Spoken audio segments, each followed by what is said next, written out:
The most talked about topic, and this is from your barber, your bartender, your neighbor, your lawyer, your banker. Everybody's, I don't think, maybe obsessed is the right word, with this lawsuit with the NFL. Because I think part of it is, hey, they screwed us, but it happens. Wait a minute, we sued them. Well, that's not going to go anywhere. That's what I thought early on. I thought this was going nowhere. Gains momentum. Now it's gaining national attention. And all the pundits say that legally the NFL is on the run. How I guess I already know that you're slightly involved in this, so we have to be somewhat careful. But how interested are you in this topic? Well, I'm obsessed with it like everybody else because I lived through it first as the chief of staff, and then later working with Dave Peacock, Jim Woodcock, and others on the task force, Bob Blitz, and others on the task force. I put a lot of my own blood, sweat, and tears and time into this, with a general understanding that if we played by the rules, if we did the right thing, if we were honest about it, and if we produced a stadium that was adequate, that we were going to have the St. Louis Rams staying in St. Louis. And we did all of those things. It's a fact that we did all those things. We did what the NFL owners advised the mayor and the task force and others to do. We, understood that we had to have a stadium as a minimum. We went through an incredible amount of political and legal work in order to come up with a very, very viable, good plan for a riverfront stadium, which would have been amazing to play football down on the riverfront. We did everything. We played by the rules, and this is America. And I think Americans, they may be cynical about this, but I think they understand that in America we still stand for that. If you are honest, you play by the rules, and you work hard, that you get rewarded for it. And St. Louis, maybe there were people making fun of us because maybe we were naive, because the East Coast and West Coast people are probably within the NFL are laughing at us, knowing that it was always going to end the way it was going to end, and maybe we here in the Midwest are a little bit too earnest, and maybe we're a little bit naive, but we did what we were told we needed to do to keep the Rams in St. Louis. And then there's a vote by the Relocation Committee, and in essence we won that vote, and then 15 minutes later the owners ignore the vote of the Relocation Committee. They ignore everything that happened over the 3 years. They ignore their agreement with the U.S. Conference of Mayors. They ignore everything. And, all in favor of getting richer, aye. All opposed to getting richer, nay. And they all voted to get richer. And, I think that the American people, maybe there's cynicism in some corporate suites, and especially in the NFL, but I think most people still want to believe that if you work hard and play by the rules, you get treated fairly. And we worked hard and played by the rules, and we weren't. So I don't know, to me it's not that huge a surprise that this thing is heading in the right direction. And maybe again, at ESPN in Connecticut, or at the networks in New York, or at the league offices in New York, maybe they're at a level of cynicism where, hey, in the real world, the powerful crush the weak, and that's just the way it goes. But in St. Louis, I think there's still enough people who believe that, that ordinary people have interest and rights too, and that, that's some of what you're seeing in our pushback in our national politics, is that people say, I matter too, and what I think matters too. And in St. Louis, we may be a little flyover city, but we think we matter, and we wanted to be treated that way, and we weren't. And so, I know that there are pundits who were laughing at us and being like, oh, I could have always told you that they were going to lie to you and crush you. But I think most people who are not already lost to cynicism understand what happened was wrong, and that something should be done about it. And now there are leaders and lawyers in St. Louis who are trying to do something about it, and I support what they're doing 100%. And I've said all along, we'll let Jeff have a sip of his coffee here. I've said all along, the NFL's arrogance is on trial as much as anything. And I also think that this lawsuit is about the Clevelands, the Baltimores, every city, maybe Carolina's next, Buffalo will go through it. Every city that's been held hostage or told, oh, you guys aren't good enough, or, well, we really like going to Mexico, or your team might go to London. There's always been this hammer that the NFL held. And even though it's a St. Louis lawsuit, I really think it's emblematic of this has been going on forever. And enough already. If you're gonna do business, that's fine. Do real, legitimate business. But you can't jerk cities around and cost them millions of dollars if you're lying to them. And I wondered if your bitterness grew the more you heard after the fact I mean, Kevin Demoff does the interview with the LA Times on the flight from Houston to LA and says, I'll never forget August 2013, the date specifically, looking out the window, Stan had this property.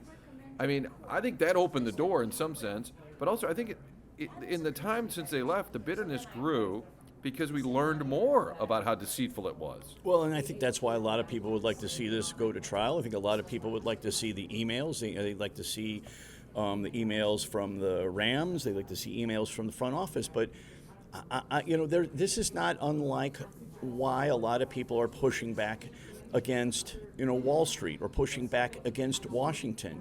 We feel like we're being treated or viewed as a bunch of rubes. Like, and in the NFL, the way I view it is the NFL owners think, of the players and their fans and the TV networks as commodities. They're just ATMs for them to make money. But we are in St. Louis as fans. We were the greatest fans ever when they were playing good, and then they want to come back and as they leave, not only do they lie to us and lie about us, but then they put out that report. The Rams put out that report that basically said what a terrible place St. Louis is and what terrible fans St. Louisans are, and they lied about all of that. It's like they'll do anything or say anything to make money, and I said this to you before. I think this is probably the greatest game in America, run by some of the worst people. I mean, they have been given the stewardship of this game. They didn't invent this game. This is not one of our technology titans who created Facebook or Microsoft or something. Somebody else created and perfected this game and then handed it off to these people who, again, they view it as an ATM. It's about money and power to them. And, we were sort of they viewed us as a speed bump in the way, like we didn't matter. So I sometimes think that at the heart of this lawsuit is certainly a big part of it is, what did they do and when did they do it and when did they lie and all those things. But part of it is St. Louis is saying, you know what, we do matter. And the 2.8 million people who live here, we do matter. And you may be in New York or Los Angeles or wherever, and you may think, there are large swaths of the country that, are insignificant, but in this lawsuit, we are saying to the rich and powerful that we ordinary people matter, and you tried to stomp on us, and we're pushing back. And so that's why I probably feel about that aspect of it as strongly or more strongly than whether they lied to us and whether we have a team or not. It's the way that we were treated like we don't matter, and we do. I mean, are we the greatest place? No. Are we New York, Paris, or London? No. But every single person here matters as much as somebody in New York, London, or Paris, and I think we're standing up for ourselves, and that's why I could not, I'm sorry about that, I could not support this any more strongly than I do. What do you recall during those days? You're in the mayor's office, the process is playing out, and you're getting probably updates from a Dave Peacock all the time. But in terms of like trying to get Stan Kroenke involved, like he rejected every offering, right? Didn't Jay Nixon try to meet with him? They had gone to Mizzou together. Like he refused to be a part of the process. That's accurate, correct? Documented. Yeah, it is. Now that part of it, I'm on the witness list because I was part in the mayor's office. I was part of when the Dome and the CBC went through the arbitration process, and there's some factual matters. So I probably should shy away a little bit from the factual matters. All I will say is that St. Louis did everything that it was supposed to do, both under the lease, under the NFL agreement with the U.S. Conference of Mayors, what we were told verbally, what Dave Peacock, the mayor, and others were told verbally. We played by all of the rules. We did what we thought was both best for the NFL, for the Rams, and what is best for St. Louis. And what I can say, because it's factual and not part of any kind of meetings I was in, is that what you have to remember is there were 10 years left on the lease. So what the Rams had proposed was a $700 million improvement to the Dome for 10 more years on the lease. Now, without extending the lease. Without extending the lease, because that was not part of the arbitration. So, of course, no Stan Kroenke, if the shoe was on the other foot, would be like, well, no, I'm not going to spend $700 million for 10 years. So from day one, there were efforts, even way back in the beginning, when Jay was still mayor and governor and all that. There were, from the beginning. Is that a poison pill? Is that what they call it? A poison pill? When you put something in there that won't work? Well, again, I'm not going to get into what the lease required or didn't require, and I don't think the Rams violated the terms of the lease, and nobody's accusing them of that. That's not the dispute, right? That's not the dispute. But I'm not excusing them of that anyway. I don't have any firsthand knowledge of that. Maybe other people do. I don't. But what I'm saying is from the beginning we were like, if you are serious about staying in St. Louis, and if the NFL is serious about having football in St. Louis, let's have a broader discussion of a 30-year solution or a 40-year solution, including, we understand, a new football stadium that meets your needs. And I guess I shouldn't get into what the Rams' response to that was, because that would probably be a factual matter. But the fact of the matter is there never was any discussion or a sit-down or meetings about, hey, how do we keep the Rams in St. Louis? And that was always a discussion that the mayor and some members of the CVC, the RSA, local leaders were always like, certainly we have had a lease, and certainly the terms of the lease are what they are, but why don't we figure out how to keep football in St. Louis? And I think everybody knows, so I don't think I'm giving any inside information, that none of those discussions ever occurred, and it wasn't because the mayor or the governor or the Dave Peacock or anybody else didn't want it to. I mean, it was a one-sided deal. And so, again, there were owners who led, I believe, again, I can say this because I don't have firsthand knowledge of it. I was told through my job as chief of staff and later in the task force, I was told, so it's secondhand, but I was told that owners encouraged us, and that if we had a viable plan for a stadium, that's what we needed to do. So we spent whatever we spent, $25 million, went to a lot of political trouble. I was part of getting the bill passed and getting it through. And it was ugly at times. You probably took a lot of heat. And I think probably the NFL just assumed we would never get a viable stadium, because in this day and age, it's very, very difficult to get a publicly funded viable stadium. And we spent a lot of time on it, a lot of effort on it, and the amount of money that's been publicly reported on it, and we pulled it off. And then it turned out it didn't matter. So my theory, which is not a fact, it's my theory, so I don't have factual evidence of this, again, and I have to say things like that because of I may be a witness. I don't have factual evidence about this, but my theory is they assumed that we would never get the stadium done, and that's how they were going to disqualify us. And then when we got the stadium done, they changed the rules because it was never their intention of keeping football in St. Louis. Where were you the day the vote took place in Houston? And give me your mindset going into that day, because I've talked to people with the task force who they were still hopeful that morning, even though the Terry Bradshaws of the world had gone on and said it's over, they're gone, everybody get over it. A handful of NFL-type insiders said that whole 2015 season, what are you guys bothering for? They're leaving, and everybody's like, well, it's not official. And then you get that 5-1 vote, the committee, people who seem to be honorable in this process, the Mara family, the Kraft family, people that knew Dave Peacock, the Kraft family. You get that 5-1 vote, you think, wait a minute, it's not happening. And what I was also told is a lot of these owners didn't really like Stan. That's more hearsay, but because he hadn't been around, he wasn't really part of the club, and they weren't sure they wanted to give him this golden opportunity, that they'd waited years. Why does he get to do it? So there was sort of that mindset I had heard going into those meetings that might be a hindrance for him. And then it all swung with Jerry and Roger, whomever. Take me through that day. Were you optimistic in the morning? So the answer is no, because having been in government and politics, whoever wrote Murphy's Law should have gotten a Nobel Prize, because whatever can go wrong will go wrong. All I knew, it's sort of like the answer to the question about what did I think when I left the mayor's office. All we could do is play by the rules and do it as much as we can and as hard as we can, because one thing we knew for sure, if we did not create a plan with financing for a viable stadium, it was 100% that they were leaving. So we did everything we could. We were encouraged by, I have no direct evidence, but I believe we were encouraged by individual owners to produce a viable stadium plan, including some individual owners, talked about putting more money into the pot, which the commissioner, right before our biggest vote at the Board of Aldermen, remember he put out that letter, but all we could do is what we could do. Knowing the NFL, knowing what we know, knowing what we were reading, did it surprise me? Not particularly. Would it have surprised me if we succeeded? Not particularly, but it would have surprised me a little bit more had we succeeded than not. But, people are like, well, then why did you do it? Because it was 100% that we would fail if we didn't try, and it was, 60% chance that we would fail if we did try. But I have to say that, was I shocked? No.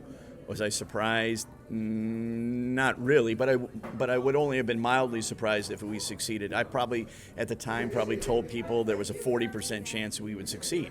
40% is better than zero. But, we knew going in that the kind of people we were dealing with, and I think probably what happened is the people that we dealt with directly were good and honorable people, and the people we never heard from who actually orchestrated this behind the scenes were not. And that's kind of my view, is that there were some, they're not every NFL owner are bad people, but enough of them were that the result was what it was. What's the economics of it? Is it a wash when you have a team and you spend a lot of money on a dome or a stadium? Or, as somebody who is inside City Hall, obviously the prestige factor is bigger when you have an NFL team, but is it worth it? Is it a huge windfall money-wise? And should the city, let's say that it was an offer to have it again in whatever form, does it make sense for the city? So it makes 100% sense. The stadium deal we put together made 100% sense for the city and the state. The financial, really, you don't, because there are only 8 regular season games, or maybe 9 now, and the preseason. You don't make money on game day. But why is property worth what it is? Why is your house worth what it is? Why is your house worth more when it's next to the ocean than it is if it's next to a nuclear power plant, right? It's quality of life. And we had a study, and you didn't need a study, but we wanted to produce a study to show people that an NFL franchise improves the quality of life enough that it has a positive impact on your property values. Just like having a great zoo is a positive, because people don't want to just buy a house to live in the bedrooms and the living room and the kitchen. They want to have a great neighborhood. They want to have amenities, and pro football is a great amenity. So there is a positive economic impact. The greater impact is it's just fun. People don't want to just work and make dinner and teach their kids how to read. I mean, they want to have fun. They want to follow a football team. It was interesting when we did polling.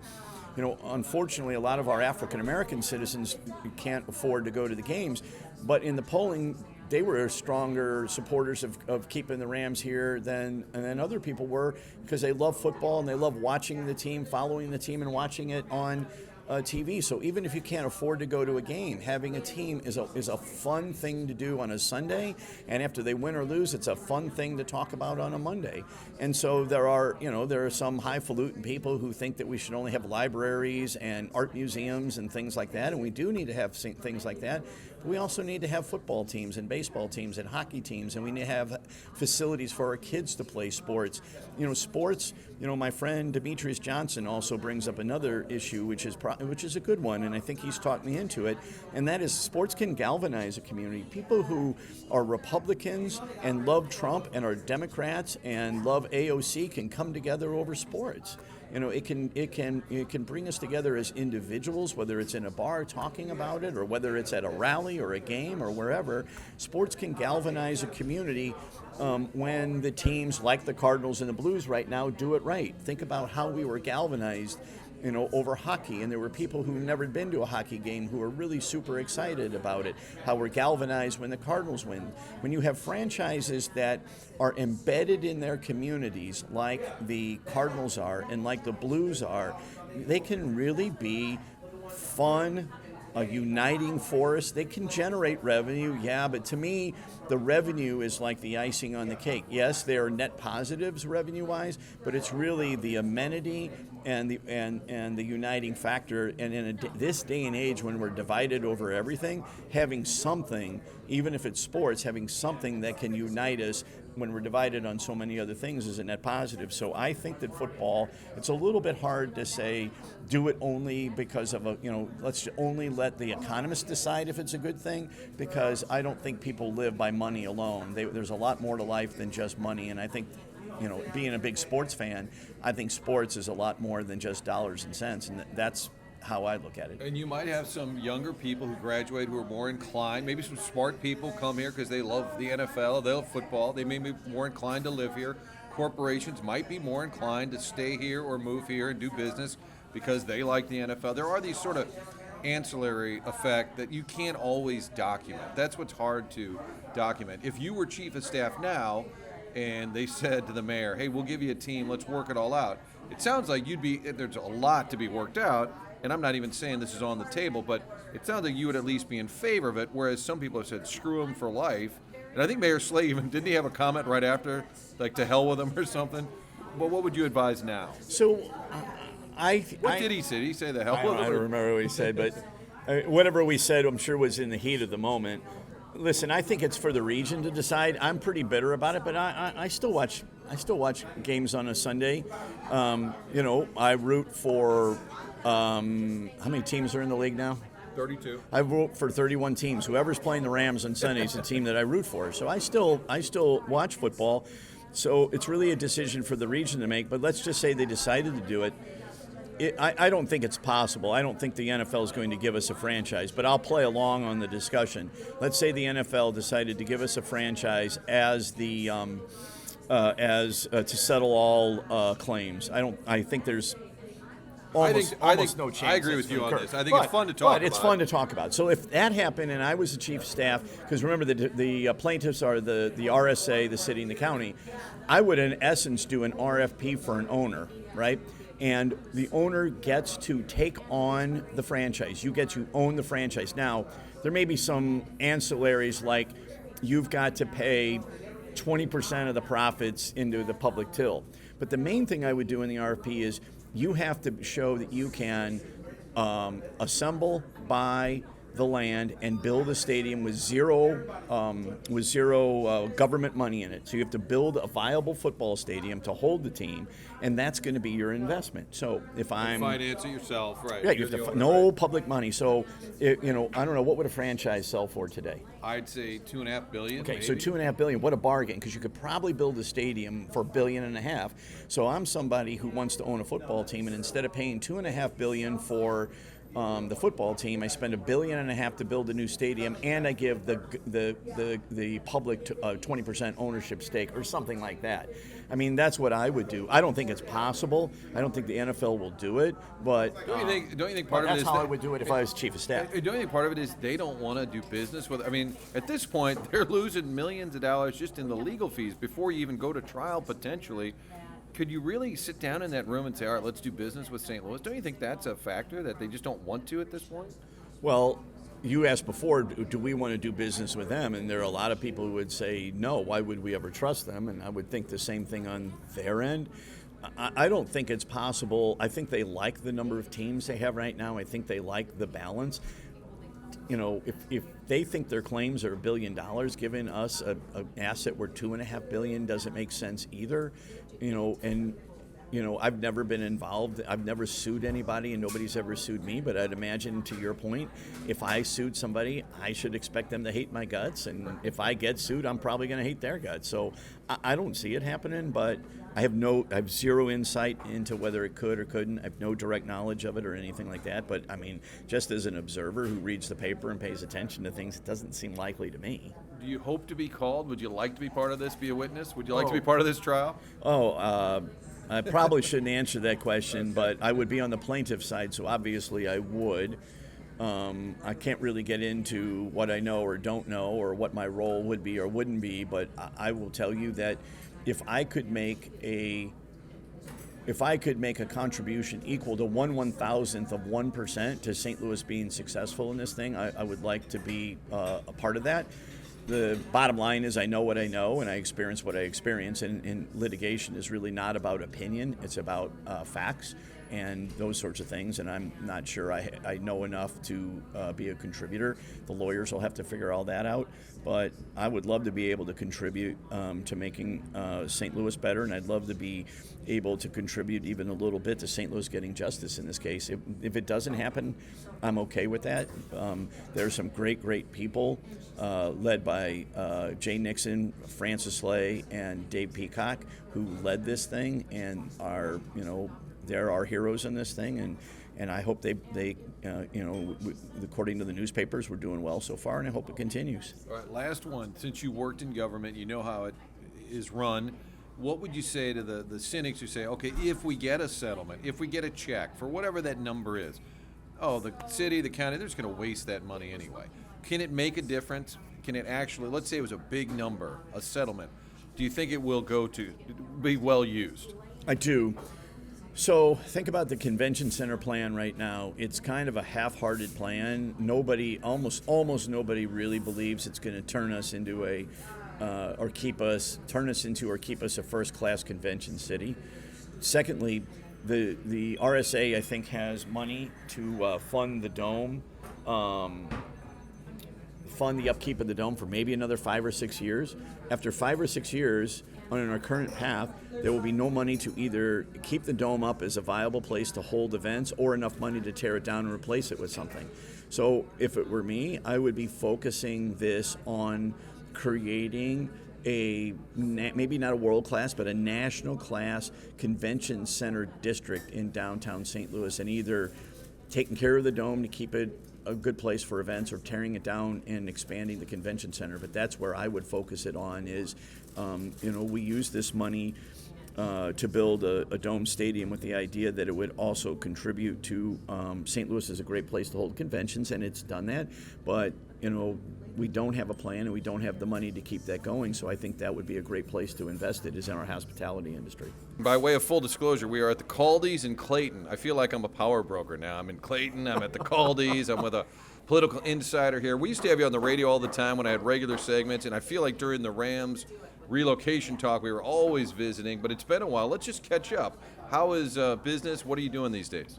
Well, business is good. I left the mayor's office now. It's been 5 years. I am a consultant. I advise a small number of what I consider to be exclusive clients in St. Louis on how to maneuver through politics, public policy, media, communications, all the craziness in our world, which can get confusing if you're not paying attention to it every day. So that's really my job, is to pay very close attention to the politics, national, local, state, public policy, how things are getting done in government, communications and press, how things are being talked about, and then help people who are busy running their businesses, not get all entangled in all of the various and sundry things that are going on in our crazy world today. And I like doing it, and people pay me for it, so I'm blessed. You know what I thought was interesting? There was the announcement for the President's Cup coming to Belle Reve, and Governor Parson was there and Mayor Jones was there, and they both sort of referenced how they like each other. And and some of it could be BS, but afterwards I said to Tashara, this is interesting to me, because politically you guys are pretty far apart. And she said, well, when I was in the legislature, Mike Parson and I were guys who we would work on the things we agreed upon. And I thought that was an interesting comment politically in the times we live in, that maybe where there is common ground, let's get that stuff done. Yeah, it's absolutely true. Now, the Mayor Jones does get along and has gotten along and continues to get along with Republicans in Jefferson City, just as people. They're friends, they're friendly to each other, they trust each other, and they like each other. And the same is true, by the way, in the Missouri Senate. I won't name names in case they don't want their names used, but there's a very, very super conservative senator and a very, very super progressive state senator who travel back and forth to Jeff City together and really enjoy each other's company. What ends up coming down to, however, in our politics, and the difficulty of it all, is our politics are now nationalized, where everything at the local level and the state level is a reflection of what's going on in Washington. And so progressive politicians may like conservative politicians at the state and local level and back and forth, but they all feel like in order to get elected, they have to take positions that I would describe as extreme, whether it's on the right, on the conservative side, claiming that the election was stolen last year, or on the left, whether it's trying to defund the police or something like that. That they really like each other as people, but their positions are really extreme because they think that's what it takes to be the leaders and to get elected within, whether they're Democrats, the Democratic Party, or Republicans, the Republican Party. And so our politics nationally are kind of crazy, and it affects our state and local politics. How many years Chief of Staff, Mayor Slay? 14 years, and I put that in perspective in the sense that before Francis Slade was mayor, the longest serving mayors, Mayor Keel and Mayor Shamel, served a total of 12. Francis served 16, which is the longest. I was in for 14 of those 16, so just looking at the math, I was the longest serving chief of staff in the city's history, which I take as a small point of pride. How much pride did you take leaving and saying, we got this done, we got that done? Maybe geospatial was one of the big ones, NGA staying, but did you walk away too saying, boy, we didn't, even though I was there all these years, I wish we had gotten that done or that done? Is that common in your world to think that way? It is, and I actually have to guard against that, and I've told other people who have left government, actually in other jobs, the same thing.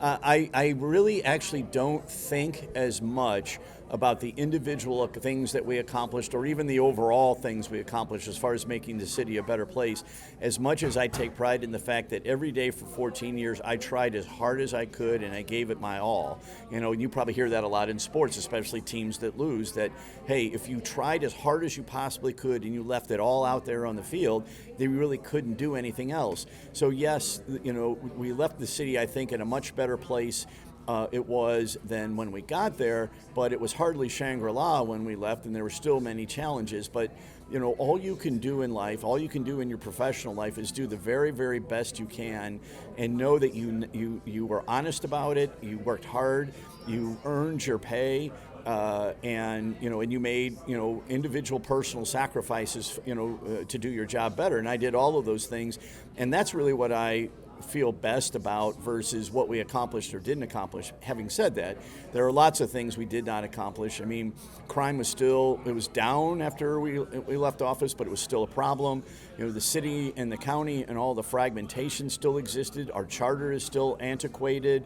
There's still, people living in deep, dire, segregated poverty. So, I think we did the best we possibly could, and we made real improvements, but the city was still a work in progress then and is still a work in progress today. Will we ever see this city-county merger? We talk about, everybody looks at Indianapolis. I think Nashville's had it for 60 years, because there's obviously more money in the county. Money fixes a lot of problems, not all of them. Will we ever get there? Yeah, the answer is yes. And in our lifetime? Well, in your working lifetime, I'm going to say no. In your lifetime, yes. So what has to happen is young people don't even get this structure. And by young, I probably mean 40 and under.